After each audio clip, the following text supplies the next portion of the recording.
Assalamualaikum warahmatullahi wabarakatuh. Bismillah, alhamdulillah, wassalatu wassalamu ala rasulillah Sayyidina wa maulana Muhammad ibn Abdullah. La hawla wa la quwwata illa billah. Subhanaka la ilma lana illa ma 'allamtana innaka antal alimul hakim. Qala rabbi shrah li sadri wa yassir li amri wahlul 'uqdatam min lisani yafqahu qawli. Amma ba'd.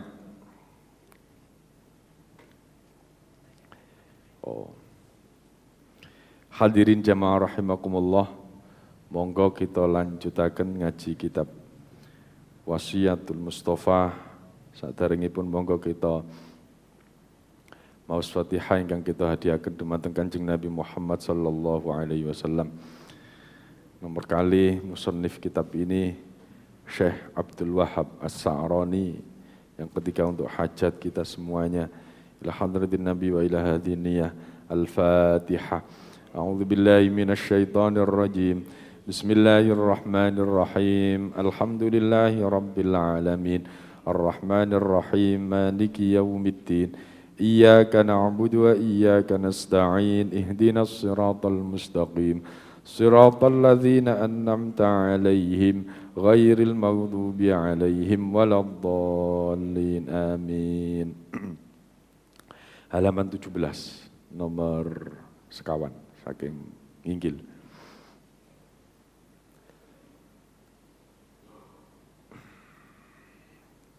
Sekawan saking inggil. Bismillahirrahmanirrahim.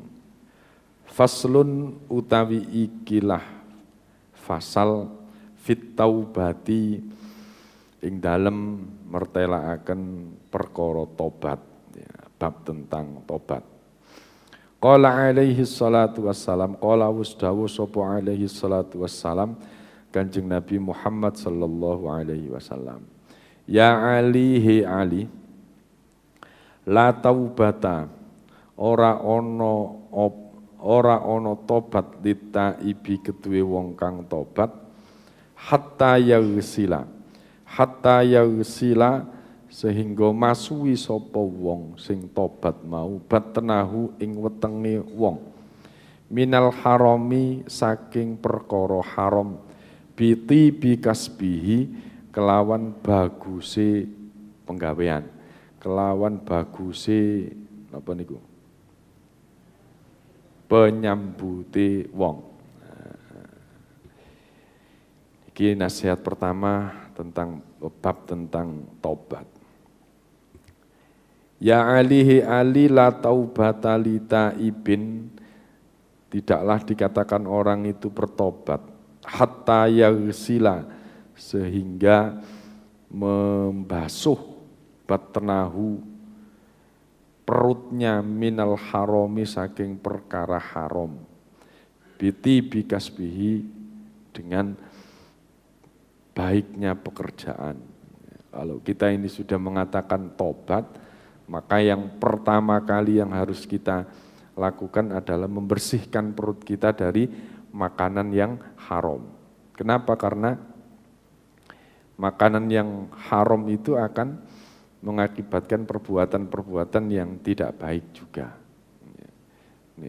Pun makanan itu kan saripatinya akan menjadi tenaga, saripatinya akan menjadi daging, saripatinya akan menjadi kekuatan dalam diri kita. Sehingga ketika sumber makanannya jelek, maka akan mengakibatkan kejelekan aktivitas. Ya.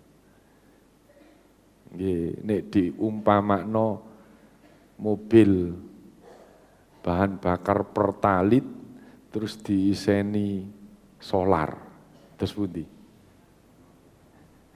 Kelatak-kelatak mesinnya ya, rusak ya, mestine rusak. Itu bahkan ada sebuah makalah bahwasannya orang yang memakan makanan yang haram itu 40 hari doanya tidak diterima. 40 hari doanya tidak diterima. Kenapa? Ya karena makanan itu sudah menjadi daging, menjadi saripati yang ada di tubuh kita, Dan makanan yang haram itu ya jelek kan gitu, sehingga akan menjadi tabir daripada doa-doa kita. Sehingga Nabi memberikan nasihat kepada Ali, tidaklah dikatakan orang itu bertobat sebelum dia itu membersihkan perutnya dari makanan-makanan yang haram. Nah, jadi tindakan pertama ketika kita mau tobat itu, ayo dibersihin perutnya dari perkara yang haram. Dengan apa? Dengan mencari rezeki yang halal, dengan cara mencari pekerjaan yang baik. Ya Ali, he Ali, idza lam yakun tatkalane ora ana sapa al alimu wong kang alim iku taqiyan bertakwa kepada Allah, dhallat mongko ngudungi, mongko mayungi apa mau'izatuhu pituture wong ala qulubin nasi ing atase atine wong, kama yadillu kaya oleh ngudungi apa qatru, apa al-qatru, napa niku al-qatru tetesan udan ala baydin nu'ami, mboten na'ami, ala baydin nu'ami ing atase endok manuk suwari niku manuk unta, burung onta. Wasofa lan watu kang alus. Idza lam yakunil alimu, jikalau tidak ada orang alim yang bertakwa. Orang alim, orang ngerti, orang pinter tapi gak bertakwa. Dhallat mau'izatuhu, maka mau'idhahnya, nasihat-nasihatnya itu akan tertutupi ala qulubin nasi, kepada hatinya manusia. Sehingga jikalau orang alim, orang yang pinter, orang yang ngerti tapi gak bertakwa nanggone Gusti Allah, nasihatnya tidak akan sampai kepada manusia.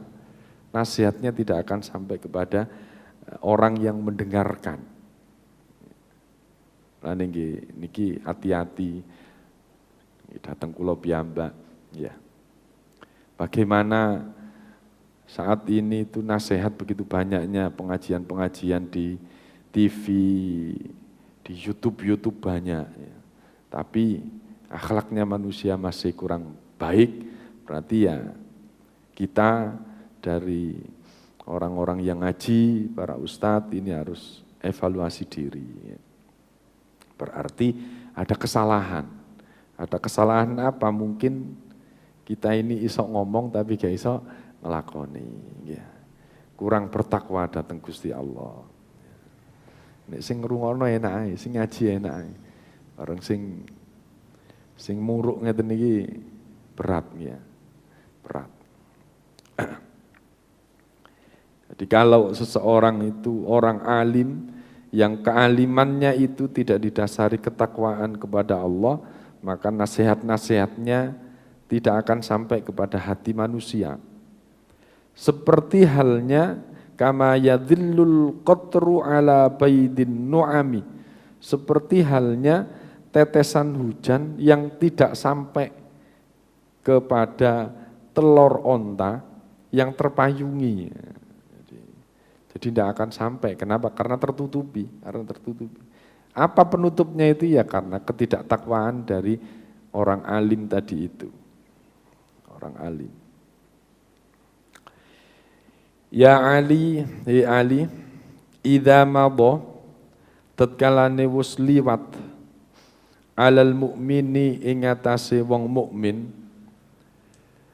liwat apa arbauna 40 apane sobahan isu-isuan, walam yujalisil ulamaa lan ora pelungguhan sapa mukmin al ulama ing para ulama kosa mongko atos apa qalbuhu atine wong mukmin wajah sarolan wani sapa mukmin alal kabairi ing atase dosa-dosa gedhe li annal ilma krana setuhune ilmu iku hayatul qalbi nguripaken ati. Nasihat nomor 3, idza madha 'alal mu'mini arba'una sabahan. Jikalau kita sebagai orang mukmin selama 40 hari tidak duduk-duduk bersama orang yang alim, tidak duduk-duduk bersama ulama, tidak duduk-duduk bersama orang yang ahli ilmu, qasa qalbuhu, maka hatinya akan menjadi gelap. Ya. Wajah saro'alal kabairi, dan berani untuk melakukan dosa-dosa besar. Li'annal ilma, karena sesungguhnya ilmu itu hayatul qalbi, bisa menghidupkan hati. Hadirin jamaah rahimakumullah, di beberapa kali saya sampaikan pentingnya kita itu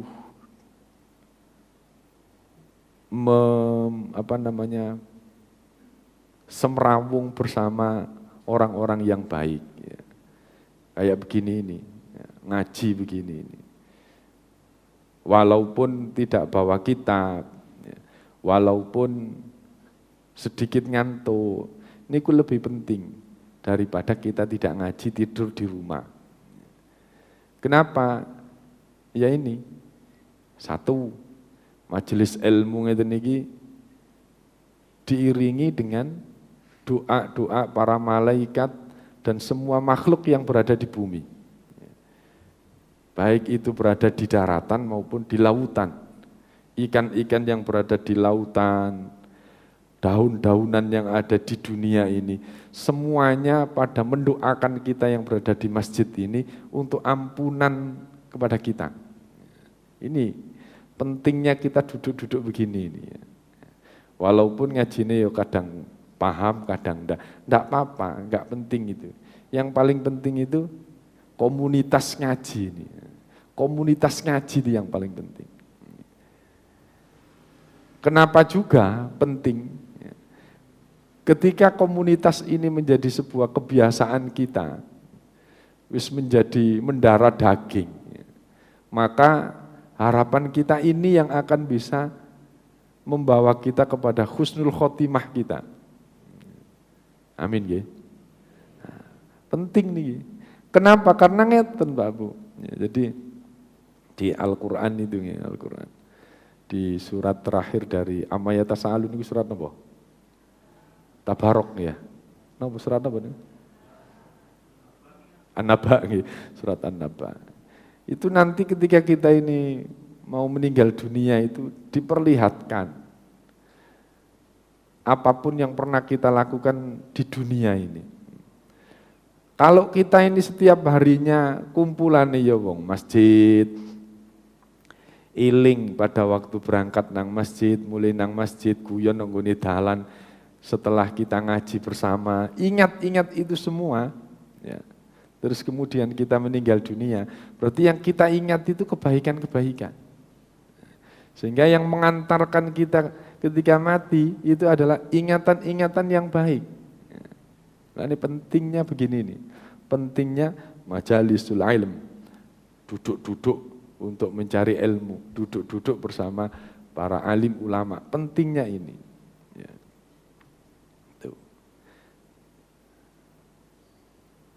Yang berikutnya hadirin jamaah rahimakumullah, ini kebaikan itu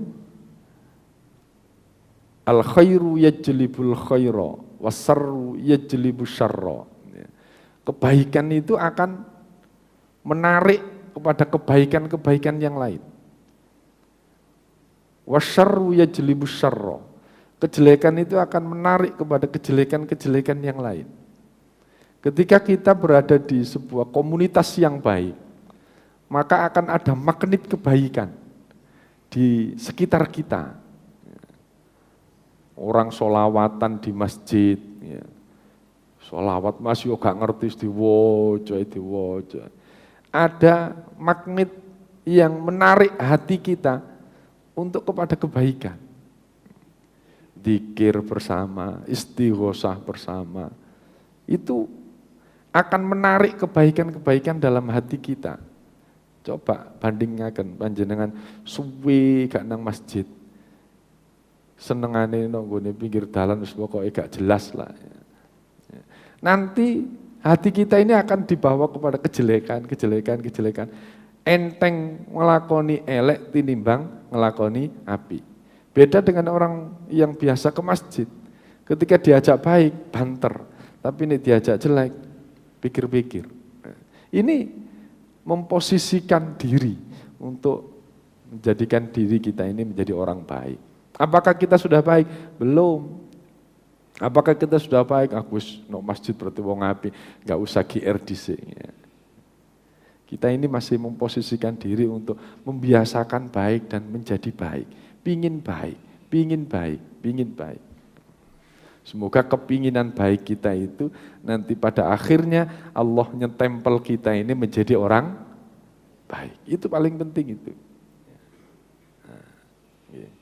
Jadi ada magnet yang akan membawakan kebaikan kita.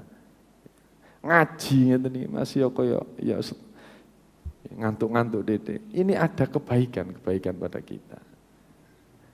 Sehingga dikatakan oleh Nabi, kalau ada seseorang 40 hari tidak duduk-duduk bersama orang yang alim, bersama ulama, bersama kiai, maka kosa qalbu, hatinya jadi gelap, hatinya jadi peteng. Kira-kira nek gumbul karo kiai niku ngomongi apik-apik napa elek-elek? Nah, pasti api. Tapi nek ngomong karo wong sing gak jelas, nggih dijak ngomong sing gak jelas. Itu pun menyelamatkan kita, itu sudah menyelamatkan kita. Ya. Orang bersama dengan orang-orang baik itu ketika mau melakukan kejelekan ya izin karepe dhewe. Izin karepe dhewe.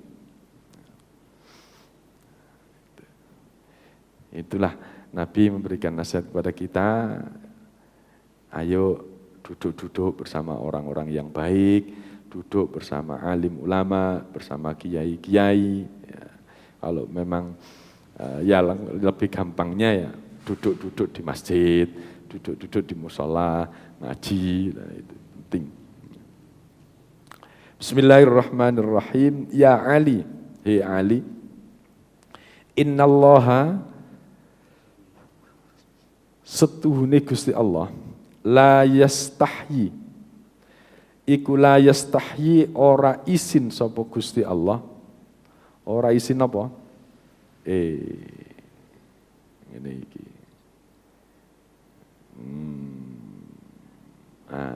Niki mbon. Ora isin min adzabi ghaniyin saking nyiksa wong sugih sarikin kang nyolong wa alimin lan wong alim fasikin kang fasik. Nasihat Nabi yang berikutnya, sesungguhnya Allah itu tidak malu min adzabi ghaniyin untuk menyiksa orang yang sugih, wong sing sugih tapi nyolong. Wa alimin fasikin lan wong sing alim tapi fasik. Maksudnya napa kok Gusti Allah gak izin karo sapa Gusti Allah. Nah, ini bukan berarti Allah itu tergantung dengan orang. Malu karo wong berarti lah ya luwe api sing dimalui kan ngoten ya. Ini maksudnya bahwa ini bahasa kiasan. Mengiaskan kepada kita bahwa Allah itu akan lebih sangat menyiksa kepada orang yang kaya tapi korupsi. Wis sugih korupsi. Wis sugih dadakno nyolong. Nek wong sugih nyolong niku jenenge korupsi. Nek wong melarat nyolong jenenge maling. Tapi nek wong wis sugih kok sik nyolong. Dadi padha antara koruptor karo maling niku sami. Tapi lebih nemen koruptor. Soalnya sing dijogo akeh. Wa alimin fasikin, dan orang alim yang fasik. Napa fasik niku? Nglakoni dosa, nglakoni dosa. Niku orang yang fasik. Wis ngerti tapi nglakoni dosa, itu namanya fasik.